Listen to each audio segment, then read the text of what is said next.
We are under 2 weeks until real live NBA basketball will be played and matter as the regular season is right around the corner and we're getting our first look at this new look Philadelphia 76ers team. However, Daryl Morey recently sat down and spoke with the media and had some not so convincing things to say about the outlook for this season and most specifically the Paul George signing that was the blockbuster deal of the offseason, not just for the Sixers, but the entire NBA. I want to break down what exactly he said, why I don't need this little bit of concern in his voice that is being reflected here, and why my outlook for this team is still as bullish as could possibly be. We got our first look in the game one of the preseason. They're set to resume activities tomorrow against an actual NBA team that we will see that if we can find it on TV because it does not seem to be a part of local broadcast, but I did see the NBA TV seems to be picking it up. So we'll have our first look at Paul George in an actual Sixers uniform for actual gameplay. But before we get too ahead of ourselves, let's dive in and talk about what specifically was said. Daryl Morey meeting with Mike Vorkunov here, and he says, quote, this was floated around, and I'll preface this saying that this was floated around with not the full context. Shout out to Sixers Galaxy, and I do think the aggregators for the Sixers specific segment of the internet here does a really nice job providing the proper context here, so appreciate that.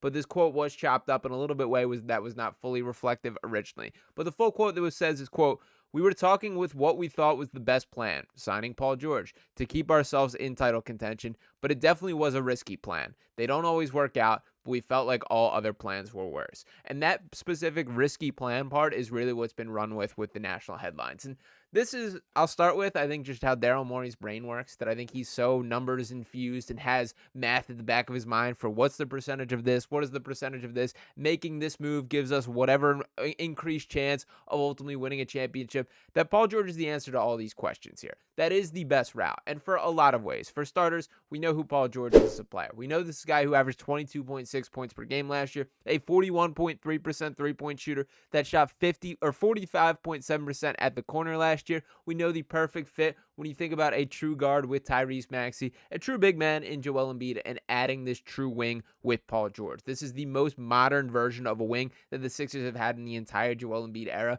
more so than Jimmy Butler, because Paul George is a guy that spaces the floor and still has more to his game just beyond that as well. Now, as far as this quote as a whole, I understand where Daryl's coming from. I do think that that's just how he thinks about it with these calculations, with the percentages and that type of thing. But I don't need this negativity flying out in the atmosphere. Let's be confident. Let's keep our head up. I want good vibes coming out regarding this Sixers team. Now, there were a couple more that this article went into in this interview here, and a couple key points that I did think are worth noting here. For starters, he adds that, and this is another quote from Sixers Galaxy here from that same article saying, quote, "Now the 76ers add George to the operation. He and Embiid already have a relationship. The Sixers star center was a key part of George's recruiting effort. Their bond is already tight enough that Morey believes Embiid may have waited on signing his mammoth 3-year extension if George had not come to Philadelphia." And that to me is a significant point here. We know who Joel Embiid is and what he means to this franchise at this point. This is a guy who has outlived multiple front office regimes, on his third head coach during his time with the team, has had over 150 teammates at this point, that has been a revolving door around him, and he has been the voice of stability for the Sixers franchise.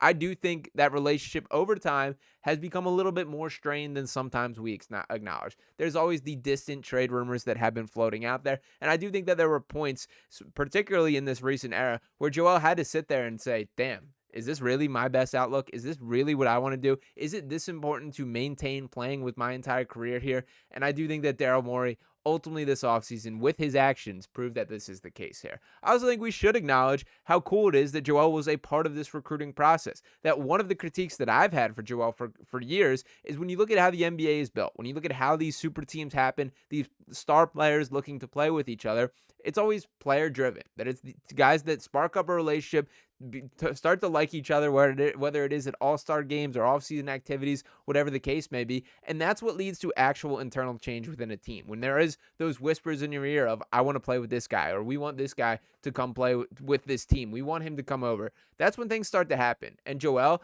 over time, has been one of the more, I guess, secluded superstars here. That he's a homebody, wants to stay with his family. He's not going to be the guy going out and, hanging in the Hamptons with Michael Rubin and whoever other celebrities are there. Joel's not a guy that does those type of things. He much more would prefer to watch soccer on TV and tweet his way, troll people online, and just kind of hang with his family there. And I can respect and appreciate that to an extent, But I do think the Paul George side of things did happen because Joel did step out of his comfort zone a little bit. Paul George has spoken about it on his podcast, how they've built up a relationship over time, talking to each other at All-Star games. That's been something that has gradually grown and ultimately paved the way for this guy to full out get his massive contract and put on a Sixers uniform here.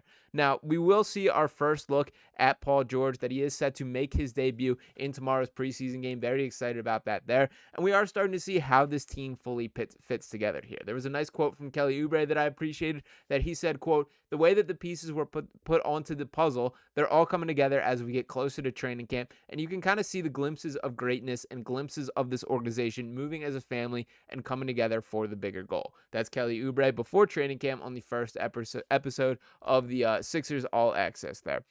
And I am happy that Kelly's coming back this year. I will say my quick voice of, I guess, hesitancy is we know who Kelly Oubre can be as a player on the floor. That just last season, 15.4 points per game, 5 rebounds. Needs to shoot the ball better this year, just 31.1% from 3, 33% from the corner. He is a guy who feels like a better shooter than his numbers indicate. He certainly believes everyone's going in, even though we know that it's not going to be the case there. But that is an area that I would like to see a little bit of growth. When you look back at the trajectory of his career, that's kind of just who he is not that great of a shooter, which is unfortunate and does limit how many opportunities you can fully give the guy. But there's a lot more he does beyond just a shooter. He committed defensively in a way that I did not expect last year and will help this team in a major way. The way that he attacks the rim, is willing to dunk, the athleticism that he possesses. There's still a lot to like about Kelly Oubre, but my kind of word of advice here is I do think we got the version of Kelly Oubre that was on his best behavior throughout all of last season. Now that he did get that new contract, that he's back for year 2, that Nick Nurse has openly spoken about how this is a different Kelly Oubre from what they saw in year 1, that he feels miles more comfortable.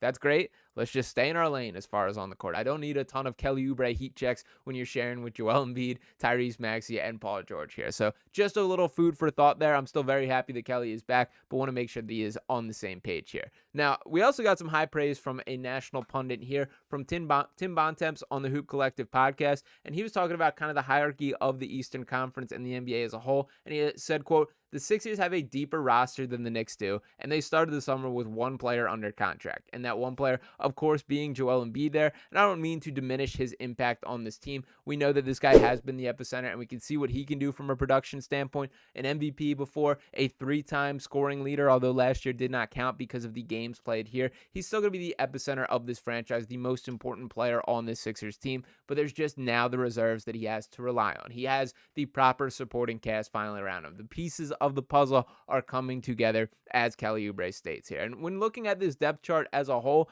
I don't think it is a stretch to say the Sixers team is deeper than the Knicks. It's kind of surprising to me, and particularly after the news of the Karl-Anthony Towns trade, that it is a lot different that the Knicks are building themselves this year. Now, my personal critique of that Knicks team has always been, I thought they were short on top-end talent, that Jalen Brunson is excellent. There's no ifs, ands, or buts about that. But when you look beyond that, can Mikal Bridges be a number 2 on a championship team? Can OG Anunoby be a number 2? Could Julius Randle? I thought the answer was no to all of those questions here. So that is why there is the swing for a Karl-Anthony Towns trade. But in doing that, they do trade in some of their depth, that they're no longer this team that has an endless supply of guys that are going to come off the bench and be absolute menaces. Dante DiVincenzo was an absolute menace in that Knicks series, but it does feel like they did sell their soul with a little bit of depth for that top-end talent. Now, I do personally agree with the logic there, but I'm still not scared of that Knicks team. In contrast, the Sixers have built themselves up in a way that is not the case in recent years. There is no Furkan Korkmaz sitting at the bottom of the bench. There is no Paul Reed, with all due respect. That there's guys that every single one of these players can contribute. I mean, you look down to the 13th, 14th man. We're talking about the Reggie Jacksons on that team. I'm talking about Reggie Jackson as a potential 13th man, when there are other portions of this Sixers era where Reggie Jackson was on roster. He would be the 6th man, very clearly the best player off the bench, and is a guy that I don't think is a lock to serve minutes on a game-by-game basis. So I do think there's an incredible amount of depth here. And my final point that I'll hit on is, let's not forget about Nick Nurse. This guy's a proven champion at every single level he's been. You give him the pieces, he will construct them in the proper way to compete for a legitimate championship and win one, as he has done before with the Toronto Raptors and at every other level as we've seen before. I do believe in Nick Nurse to pull the right strings. That is one of my driving reasons for optimism for this Sixers team. So for Daryl Morey, I understand it is a risk to an extent. That I understand there is no guarantees that come in the NBA, and that is certainly the case when dealing with superstars. But Paul George is the best option for this team, team, especially when you factor in that all those draft picks and young players that it would take to trade for those other options, they're still within the Sixers organization, that their assets are not overly expanded. They can make more moves if they decide after a couple games or throughout this season that that is what it's going to take to get over the edge. So I personally feel as great as I possibly could be about the Sixers team entering the season. This is the best the organization has been from a standpoint of a future vision, really at any point during the Joel Embiid era, and certainly before that when looking back at the dark days of the process, even going back to the Spencer Halls, Andre Iguodala, Evan Turner, Michael Carter-Williams, all the names you want to pull up from previous regimes and different eras of Sixers ball. This is it. This is what the chips are in the middle for, and it's time to start talking with our chest and believe in every word we say. So I do think the Sixers are legitimate championship contenders this year. I do think, yes, it's a risk, but it's as good of odds as you could possibly produce for yourself. So Daryl Morey, let's speak it with our chest. Let's own this, and let's go win a championship this year. That should be the goal for this Sixers team. Let me know if you guys are with me in the comments. Do you have issues with Daryl Morey making those type of comments out there? I do think we're at the point where Daryl has walked the walk as much as he needed to. He made the moves. No need to go out there and feed the quotes or, get people riled up with the headlines, anything like that. Let's take some deep breaths. Let's relax. And let's get ready to play some damn good basketball in the 2024 NBA season. Appreciate each and every one of you guys for tuning in this video once again. Make sure you are smashing that subscribe button if you haven't already. Dropping a like on this video and any comments you have below. And I'll be talking with you next time right here on Sixers Digest. Peace.